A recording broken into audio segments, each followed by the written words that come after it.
Saudações, caros internautas, sejam todos bem-vindos a mais um vídeo deste canal. Eu sou Tomás Castelo e eu faço resumo de livros, principalmente livros de negócio, livros que você devia ler. Os outros estão em inglês, mas os outros estão em português. É o caso do livro de hoje.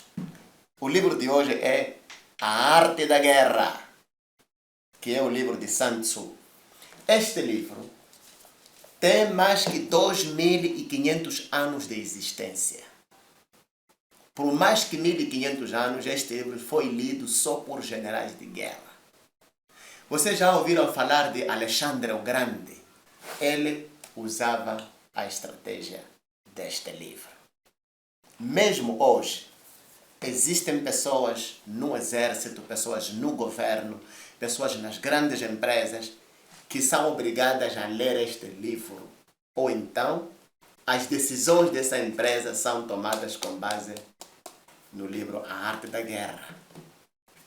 Este livro é muito militar, mas também é um livro muito pessoal. É um livro muito corporativo, é um livro muito empresarial. É um livro, na minha opinião, que todos nós devíamos ler. Infelizmente o livro é um pouco caro, né? Você quando vai comprar, vai gastar alguns sacos de arroz para comprar esse livro. Mas eu comprei numa das livrarias ali, em Maputo. Então eu gostei do livro e não estou arrependido de ter comprado o livro. Então hoje, eu não vou resumir este livro, porque resumir esse livro seria faltar com respeito. Em 10 minutos seria faltar com respeito. Mas eu vou trazer as 4 principais lições que você aprende neste livro. 4 principais lições. Você vai ler o livro vai te dar detalhes, pensamentos mais robustos e tal. Mas eu vou falar de 4 formas de vencer que estão descritas neste livro. Só quero adiantar que a batalha, a guerra como tal, a guerra de batalha, em que só a arma é a última estratégia. Então, vamos ao livro. O livro foi escrito por Sun Tzu e nesta versão foi ilustrado por Thomas Cleary. É um professor de Harvard que pegou no livro e estudou e manteve o livro original, mas ele trouxe ilustrações, trouxe imagens que falam de alguns dos factos que o livro fala. Então, para começar, o livro começa contando uma história de uma família de médicos. E eu vou ler essa parte. Diz assim. Um senhor feudal da China, de antanho, perguntou um dia ao seu médico, membro de uma família de médicos, qual deles era o mais hábil na arte de curar. O médico, cuja reputação era tal que o seu nome se tornou sinônimo de ciência médica na China, respondeu: o meu irmão mais velho vê o espírito da doença e remove-o antes de ele tomar forma. Primeiro, remover o espírito da doença. O que faz com que o seu nome não se espalhe além da casa. O meu irmão do meio cura a enfermidade quando esta ainda mal despontou, o que faz com que o seu nome não se espalhe além do bairro. Quanto a mim, perfuro veias, receito poções e massajo pele, o que faz com que de tempos a tempos o meu nome se espalhe e chegue aos ouvidos dos senhores. Então nós temos esta história aqui. Nesta história, nós temos 3 médicos. O primeiro médico é um médico que descobre o espírito da doença antes dessa doença despoletar, antes de rebentar, antes de começar a doer. E remove esse espírito de tal maneira que a pessoa chega a não adoecer. O segundo médico que conta a história aqui é um médico, né? O meu irmão do meio, cura a enfermidade quando esta ainda não se espalhou, quando não é grande coisa. Mas o terceiro, cujo nome é mais conhecido, este sim, perfura veias, receita medicamentos e faz muito tratamento. Esta história foi usada aqui na introdução, né? Esta aqui é a arte da guerra pessoal ao nível da saúde. Por exemplo, você tem que descobrir quais são as coisas que causam uma certa doença e evitar essas coisas antes. Isso quer dizer descobrir o espírito da doença. Por exemplo, a pressão arterial, tensão, por exemplo.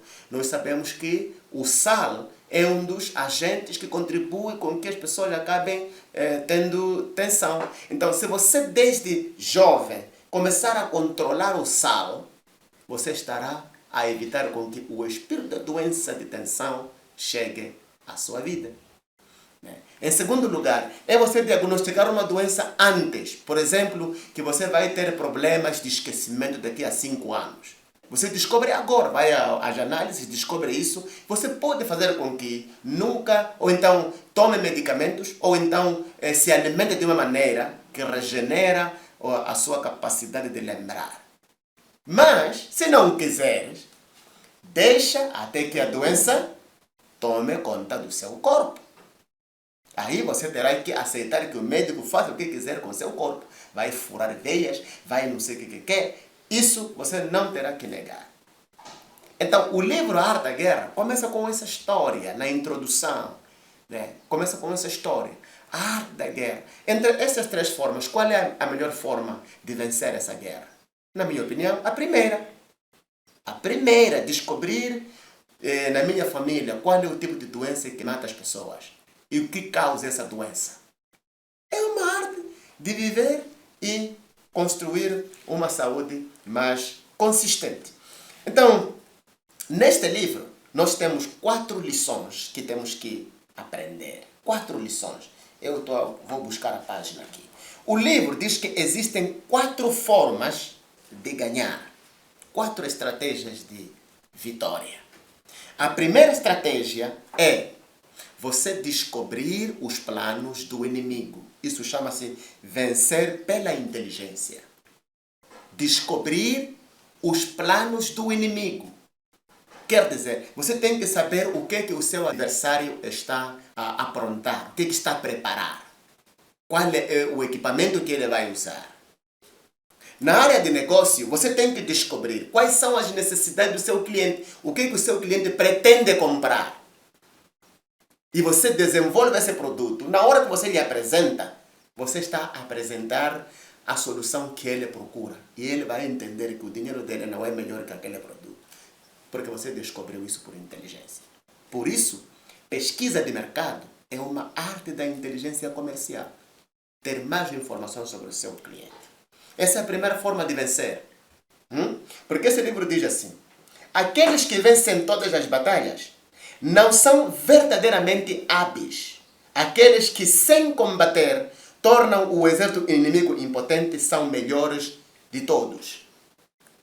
A forma de vencer é vencer sem batalhar. Neste caso, você descobre os planos do seu adversário e frustra os planos antes deles serem implementados. Em segundo lugar, você tem que fazer aliança com os amigos. Ou então, atacar as alianças do inimigo, no caso. Você descobre que este é amigo de fulano. Como, por exemplo, todos nós temos fornecedores. Se alguém atacar o teu fornecedor, já te atacou indiretamente. É por isso que quando há guerras, as primeiras coisas que são destruídas são infraestruturas, especialmente pontes. Porque sabe-se que se cortamos a ponte, cortamos a logística do fornecedor. Então, as nossas alianças, nossos parceiros de negócio, são as nossas pontes, são nossas vias de acesso. Então, a segunda forma de vencer é você descobrir os aliados do teu inimigo e atacar os aliados dele. Porque quando você ataca aliados, você enfraquece. Estou a dizer, no caso, você tem que conhecer a sua concorrência. Saber onde é que o meu cliente costuma comprar.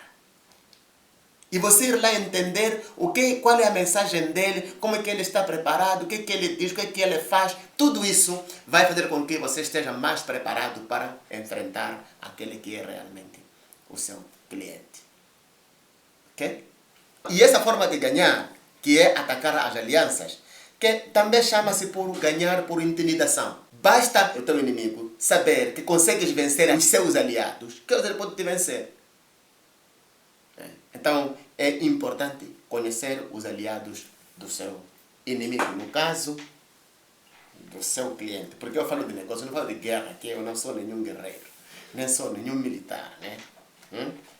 Ok, e essa é a segunda forma de ganhar. Ganhar por intimidação, mostrando tua capacidade aos aliados dele. Em terceiro lugar, quando você não consegue ganhar por inteligência, que é descobrir o plano do inimigo, não consegue ganhar por intimidação, que é atacar os aliados dele, é aí onde você vai não atacar a ele, mas atacar o exército dele. Você está a entender? Tens que saber, naquela empresa, quem são as pessoas que movem o negócio. Segundo, o que essas pessoas estudaram? Que livros leram? Em que escolas foram? O que realmente sabem que nós não sabemos? Estamos a atacar o exército dele. Estamos a atacar o exército. Ainda não atacamos assim. Por quê? Porque a quarta forma, então, é fazer o cerco. Fazer o cerco. O pior de tudo é atacar uma cidade. Só se monta cerco a uma cidade em última instância. Última instância. De tal maneira que essas são as 4 formas de ganhar. Agora, para terminar, eu quero falar quais são as 5 formas, né, que o livro fala. Há 5 formas de saber quem será o vencedor. 5 formas. A primeira, aqueles que sabem quando travar batalha e quando não travar batalha são vitoriosos. Tens que saber quando travar a batalha e quando não travar. Número 2. Aqueles que descobrem quando usar muitas tropas ou poucas tropas são vencedores. Terceiro, aqueles cujas patentes inferiores e superiores têm o mesmo desejo são vitoriosos. Os grandes e os pequenos têm a mesma motivação. Esses vão ganhar. Numa empresa, a partir do guarda, tem que saber a missão da empresa até o executivo mais grande, o presidente da empresa. Ok? Dessa maneira, serão vitoriosos. Aqueles que enfrentam os impreparados com preparação são vitoriosos. Se você se preparar muito bem, então no dia que você encontrar um impreparado, a vitória é certa. E finalmente, número 5, aqueles cujos generais são capazes e são constrangidos pelos seus governos são vitoriosos. Aqueles cujos generais são capazes e não são constrangidos pelos seus governos são vitoriosos. E quer dizer, o governo tem que deixar que o exército tome as decisões do exército e não pode influenciar. Estas são as 5 formas de saber quem será o vencedor. Então você já aprendeu. Já aprendeu a lição, as 3 lições dos médicos. Já aprendeu as 4 formas de ganhar. E já sabe quem será o vencedor. 5 formas de saber. Pessoal, eu sou Tomás Castelo, muito obrigado. Se você ainda não está inscrito neste canal, você quer perder outro vídeo que vai passar aqui, então subscreva-se aí, partilha com seus amigos. E eu sou muito feliz por ter participado na tua vida com esta lição.